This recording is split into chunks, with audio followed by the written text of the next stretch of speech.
It was very spontaneously decided that we should have the Devi Puja in England.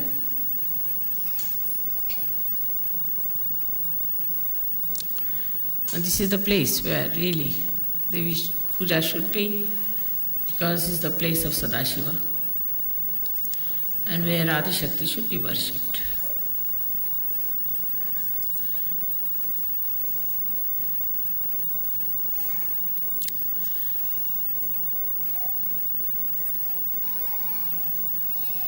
We have to today understand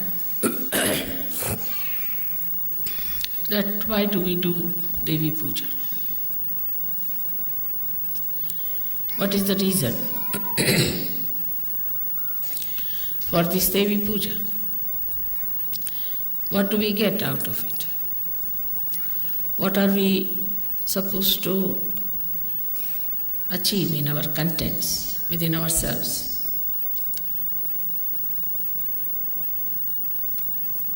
The first thing is that Kundalini is the Devi. She is the reflection of the Adi Shakti.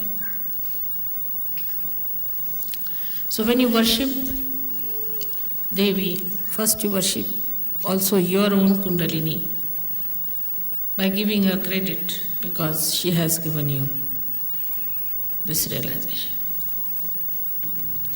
It's much deeper understanding than normally people have about the Devi Puja, because they are not realized souls. Their Kundalini knot is awakened. So normally when they do Devi Puja, it's for the purpose of getting realization, so that the Devi should be pleased, prasanna, and should give them realization, or must give them a chance to get to somebody who will give them realization. But you are at a different level now. So it's more of a thanksgiving to your own Kundalini and to Adi Shakti, glorifying that whatever has happened so miraculously is because of the Kundalini which was within you, which was reflected by the Adi Shakti. But one has to know that only we are realized souls is not the point. Only that we can feel the vibrations is not the point. That we can give realizations to others is also not the point. Then what is it? Very important is the content within us. What do we have within us is the point. These are all the expressions of what we have within. Supposing somebody is generous, then know that he is a rich man. Otherwise he cannot be. So the content within us, we have to see. And when we start seeing the content,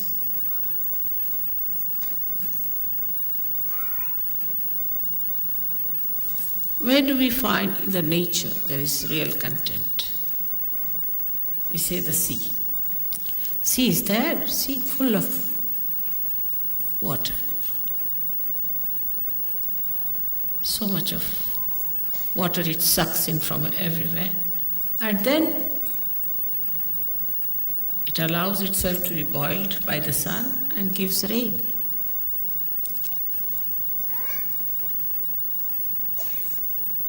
But sea is the lowest level,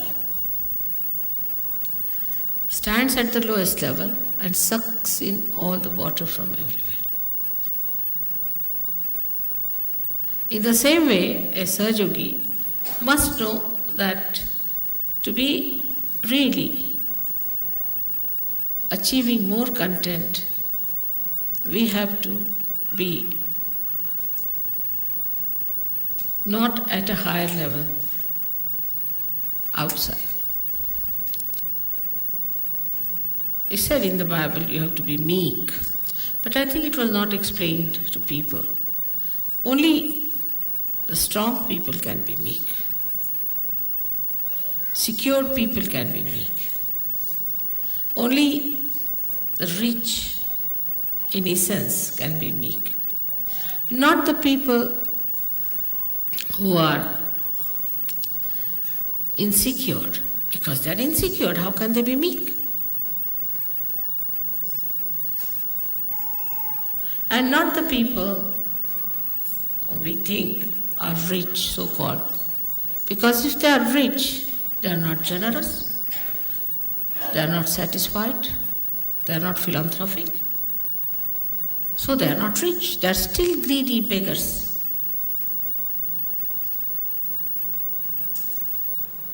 So the content within us is to be seen. What is our content?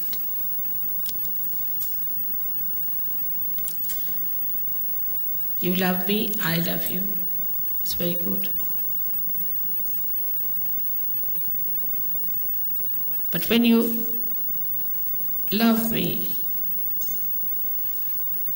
you have to know that there are certain qualities which are very lovable in a Sahajogi. Actually, people get lost even after Sahajoga.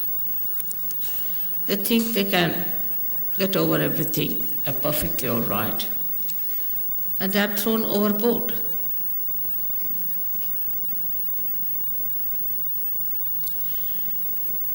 So when we say that we have to be meek, this is a content. The humility is a content. Try to that. Try to be humble with someone. You like yourself. You'll enjoy that quality within us, that, see, I'm humbler than another person. And what is another thing we find as content are the great mountains, because they have heights. And they are the only ones who can capture the clouds. So such a rapport there is between the humility of the ocean and the heights of the mountain. That's how a Sahajogi should be. He is too high because so much of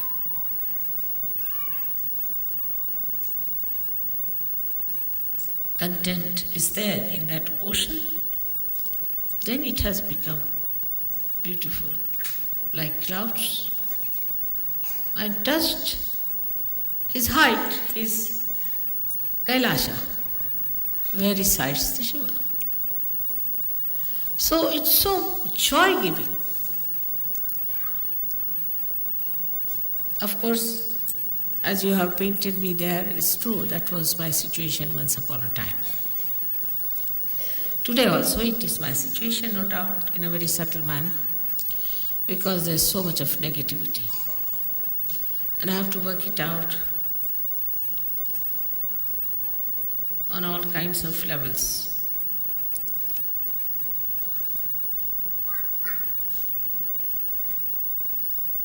There is no excuse for some human being to be a devil, no excuse. And for a Sahajogi, there's no excuse at all.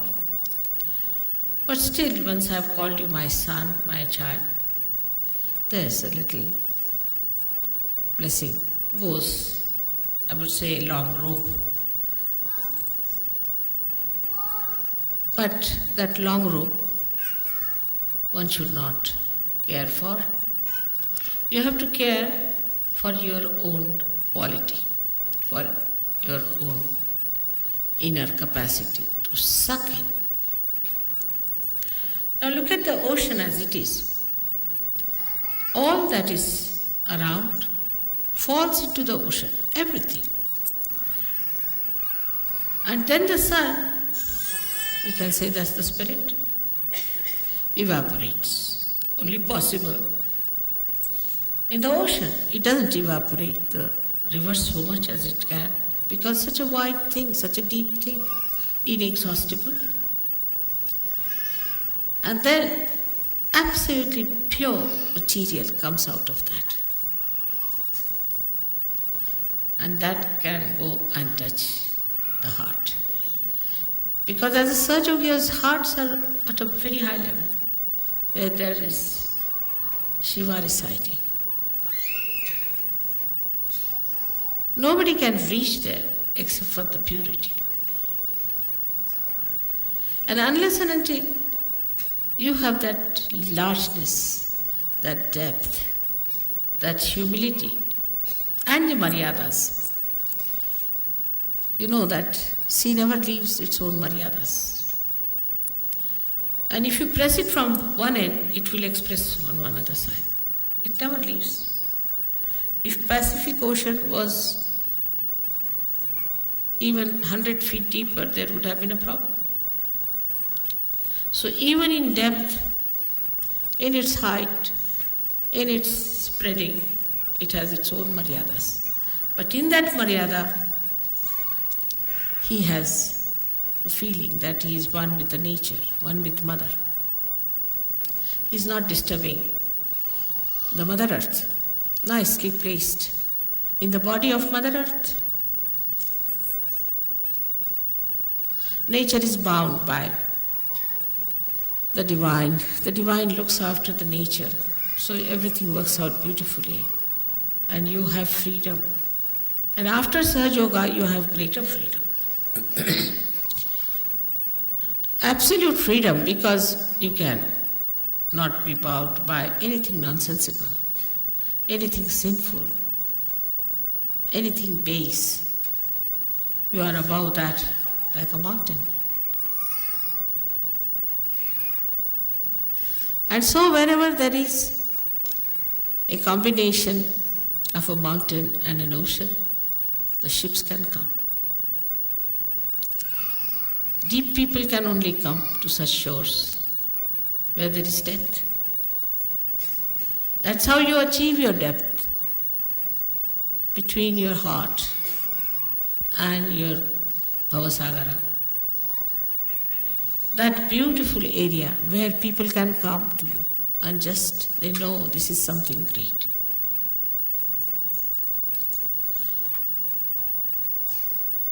Everybody knows that. You have seen that I'm like any other woman to look at. I don't know, you might think I'm different, but normally. But how many people come to my program? How do they come to my program? Just think. In Colombia, where nobody had even heard my name,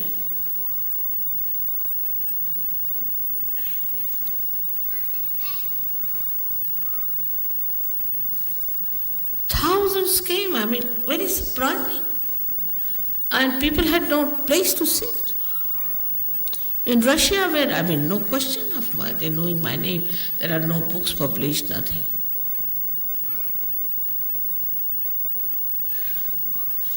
So, you can say that, Mother, you manipulate it through the collective unconscious.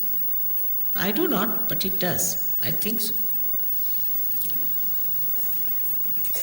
So when the Sahaja Yogis have that content within themselves, the collective unconscious, the divine, will act, definitely act. Like a person who is spreading advertisements, this, that, yes, people come because he takes money. They think they can purchase this bag. But where there's no money involved, no business involved, nothing, you people are just simple people, just like them. So, but it's all done by the divine, isn't it? So the divine works it out. But if the Sahaja Yogis in a place are good for nothing, then even if I am there, it does not work. Half-hearted people, if they are, it does not work. in no way to discourage you, but to tell you that you have to develop your content within yourself, a complete faith in yourself.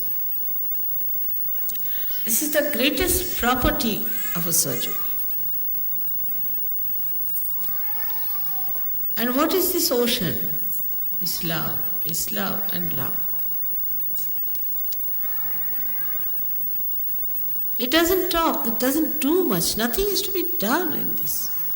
It just works spontaneously. The less you do, the better. The more you try to do, I will do this, manipulate, no. You just develop your content within yourself.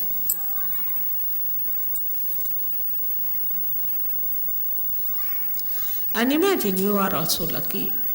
You have so many provisions which nobody had. They had to go into jungles, they had to take all the wrath of their gurus and nobody to protect them. And they never had Adi Shakti to worship. So you have Adi Shakti with you, whose power is all this divine. So you are at such an advantageous position. But first you must realize. So when we say we should have content, then the vessel has to be strong. Otherwise, everything will break. And this strength is the one you should know, that you are completely protected.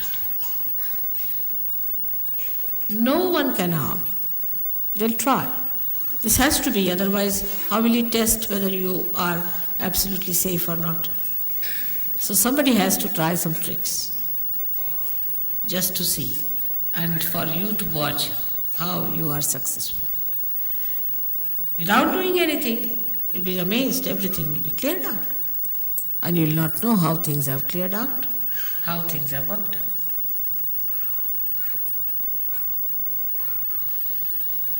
So the strength comes, again the question is how the strength comes into a Sahaja. There I would say the Shraddha. Shraddha is not blind faith. After Sahaja Yoga, after realization, you know everything. You've seen my photographs, you have seen how Sahaja Yoga works, you've seen how you can raise the kundalini of people, you can feel the vibrations, you can feel others, you can cure others. All this power is within you. But just to realize that power without ego is your strength. And when you are powerful, you don't have the ego, because what is the need there? Ego is there only when you don't have power, because you want to have more. But when you are fully there, there's no ego. So this power is to be ascertained first, to find out whether you are powerful or not, to find out first. And then, like if I have to sit on the chair, I'll see, is it all right or is it shaky? Oh, it's all right, I can sit on this.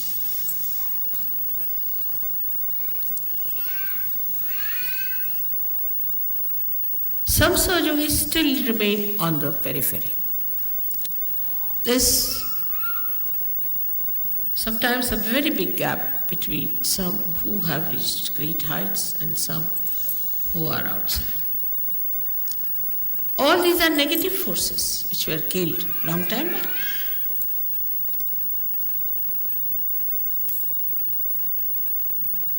Only one Shakti was sufficient to kill them. Of Kali Shakti, Durga Shakti. But you have so many of them. You have Mahalakshmi Shakti. You got Saraswati Shaktis. You have all the 12 deities are there working for you.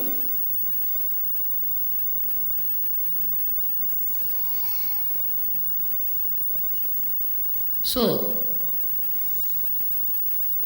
realizing it is the meaning that you must have complete faith in yourself. If you still doubt yourself, that's also a human quality. I mean, a dog knows that he's a dog. He doesn't doubt that he's a dog or a cat, does he? Or a tiger knows he's a tiger and he knows what capacities he's got. It's only the human beings have got, apart from other stupid qualities, is one this that they can doubt themselves.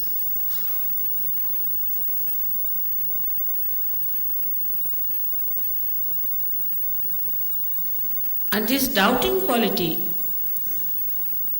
has made them cowards. In Sahaja Yoga, you should have no doubts about yourself. Because I'm still doing like this, mother, I'm still doing like this, then how? Then get rid of it. I mean, how can I solve your problem if you want to carry monkey on your back? And I'm still carrying the monkey on your back, you get rid of the monkey, finished. It's so simple. I mean, to my simple logic, this is what is the answer. Why do you want to carry the monkey and then come and tell me, mother, I am carrying the monkey? I can see it.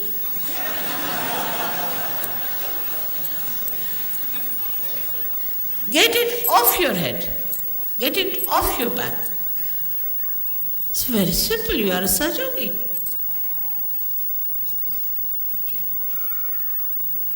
And this is what I found about Russians. They didn't have any monkeys, really. Very surprising. I think there are no monkeys at all there. None of them. No private problems, no public problems, no any other problem, nothing they discussed, nothing. They could have said that our government is such, is nothing. Sad enough of everything they must have. Very well read people, very well educated, in very big professions, very humble, very open hearted. They just wanted realization, that's all. They said, you have come here for our liberation. They would even touch my sari like that. Place I walked, they would touch. Just imagine. Who has told them about vibration? I never said I am Adi Shakti. How did they recognize me? They developed that strength within themselves, that Shraddha. And they never talked about God in that country. They have some stupid people who have churches and things like that, and Islamic institutions. But most of the people are so strong, and the content is showing itself. Imagine every time they have a program, even now on follow-on, at least 1,000 people are there. In this England, we can't even get 1,000 for Devi Puja. And they come all the way from thousands of miles, from Siberia, this, that. And they have booked themselves because they are the halls you have to pay for. So, though the Sahaja Yogis don't take money, they pay for halls. But the mediocrity, to be on the periphery, not to work it out, take it easy, not the way for Sahaja. We don't have to kill demons. There's no need to join any war or to fight like soldiers as they fought with Devi. Nothing. You have just to take out the negative within yourself, lethargy from you, and work it out. We say mantras, we know what are the powers of the mantras are, but you have to keep them awakened. For that, I have told you 100 times, you must meditate. Not the way to meditate, all right, it's like playing golf, sort. It's not that way. It's a serious thing. You're worshipping Adi Shakti with that complete understanding and dedication. You have to do it. Not a mechanical thing. It's not a game. It's something very subtle and special. In no action we can describe it. It is just a very deep feeling. To that depth, no other feeling goes. With that feeling, you have to meditate. And then see the results. Many people say, I've done this, mother, I've done that, still. Because you are not deep enough. It's not how much you pray. It's not how many words you use for prayer. But it is how deeply you have touched the feet of the divine. That is important. So today we have to see that Devi is using her sword to pierce through our heart so that all negativity runs away. And through that, she wants to plant the lotus for Shiva to settle down. She wants to take away all that ugliness from within. It's like an operation. But so delicate and so beautifully done. You never even felt it. The other day, somebody gave me a book on the Devis, and the vibrations are called as span, that means pulsation. It's correct, no doubt. And it's called as anahata in Sanskrit language, meaning without percussions. But I was reading that book, I said it's like going round and round, up and down, going into this maze, that maze. How can anybody understand this book is so terrible? While I have said all these things are much more than this, and they know it so easily. If you read that book, 2 pages you'll get a headache, I tell you. But how the whole knowledge of Sahaja Yoga has come to you so beautifully. It's very remarkable.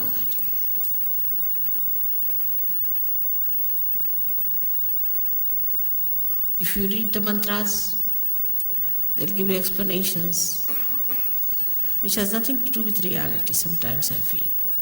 But even if it has, it's so circuitous, so complicated. I would say Adi Shankaracharya realized it, and that's why he gave up the idea of writing any treatise. He said, let's make it simple, the praise of the mother, finished. If you praise the mother, everything you get. But that's not, I find that's not so. It's easy. See, human beings are great experts. They can be just like radios, praising. Nothing goes inside the heart.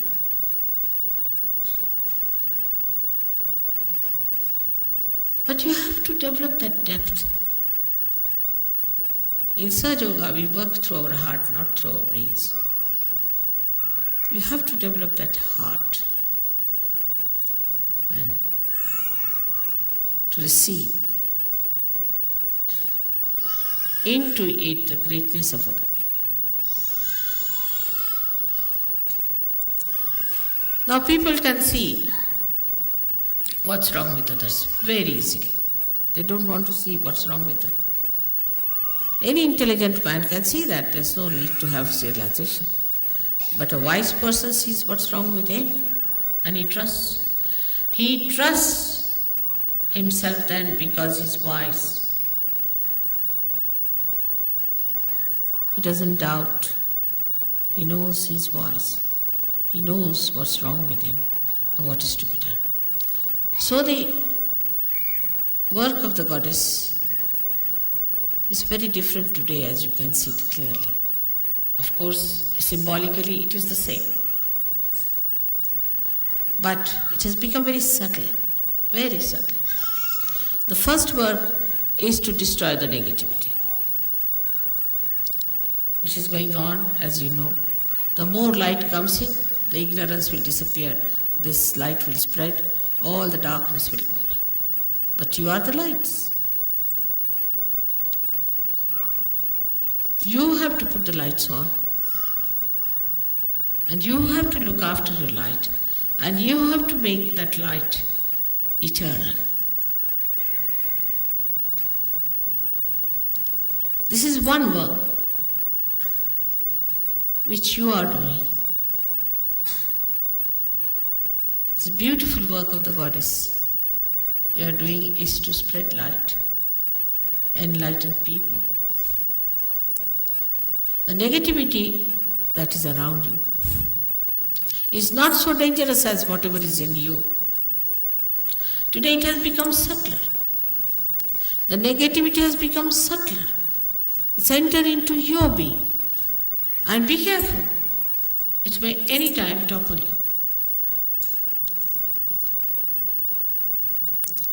Even one step you do not put right when you are climbing up, you can go down.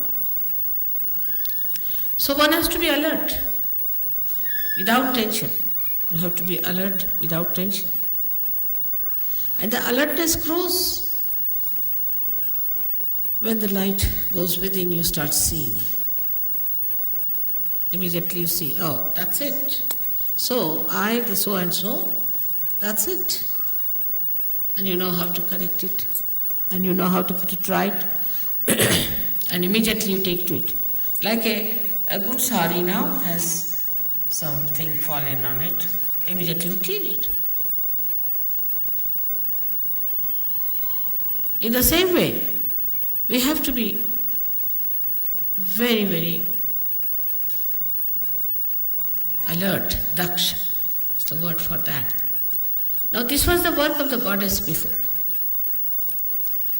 Goddess used to give enlightenment and goddess used to be alert for you. She would sit like a tigress for her children. They are praying, they are doing puja, they are doing some sort of a home, havana, so the goddess would sit down, protect them from all negativity coming, all rakshasas coming, kill them, this, do that. But that stage is gone now. Now she's entered into you. So you have to kill your negativity, you become as powerful as your mother. No negativity can touch you. So you can give realization, you got that power very well. And you can watch your defects more than that of others. And you try to put them out because they are not good, they are not for your benevolence, they are not for your ascent. By that, nobody is going to gain. At the collective level, it just works automatically. You don't have to worry. It comes to culmination and a person goes out. As if somebody runs up like a blind fellow on a cliff and jumps down. You don't have to worry too much about this. It just works. You have seen it has worked that way.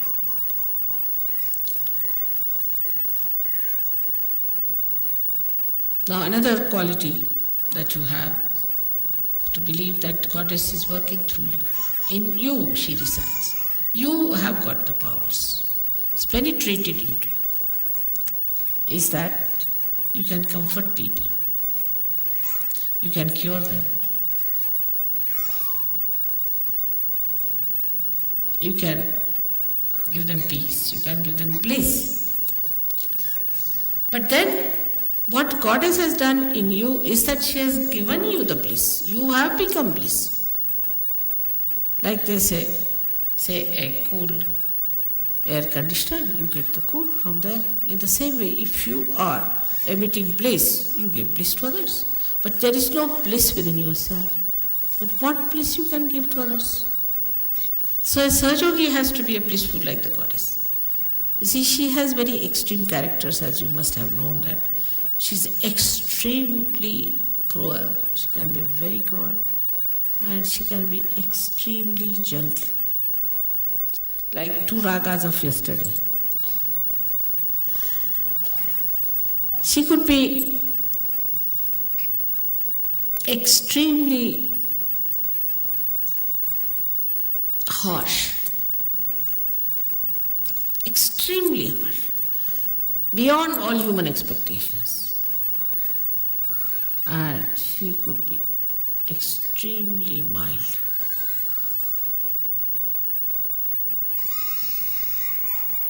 So this harsh part you need not have. It will just work. This part is only kept for the divine. You just take to the other side. Let this harsh part be looked after by the divine. After all, divine also must do some work. If you do all the work, then what will divine do?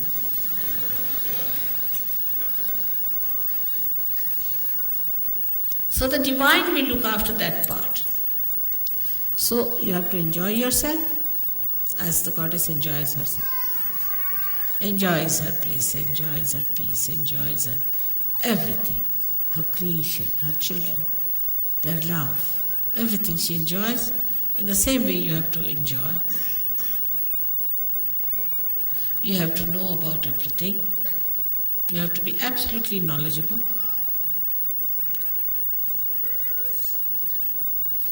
And nothing more is needed but just to say that, "Oh Divine, please protect us at the most." Even if you don't say it's all right, you're looked after. The divine is working round the stage. You don't see it, it's all there invisible.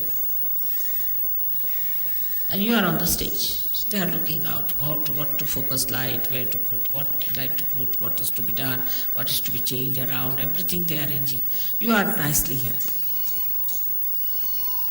So you need not do all that work. You do your work of acting and saying dialogues. That's your work. Let them do their jobs. They are doing very well. They are excellently placed and they are experts. So to leave certain things into the hands of the divine is what we call as surrender. And that much of is if done, then most of your things will work out so miraculously. And you'll be amazed how, Mother, how it has worked out. We never expected how things we got it done. There's a very, very big force working.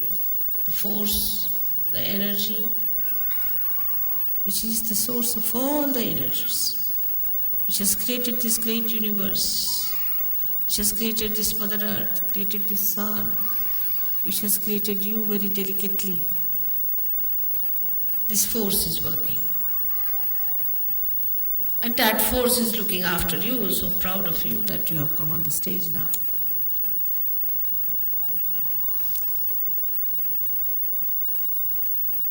So as it is, we are today praying to the Goddess that help us to fight our negativity within us. Give us your tiger so that we fight. Give us your lion so we fight. Let us fight all these horrible animals that are within us, these horrible haunting things that are within us, these horrible conditionings we have to get rid of it. Still, if you watch yourself, lots of conditionings are there. Lots. You see, if you see, there are covered with very thin curtains and you don't see it. But they are there. Let the tiger enter into all these dens and find out.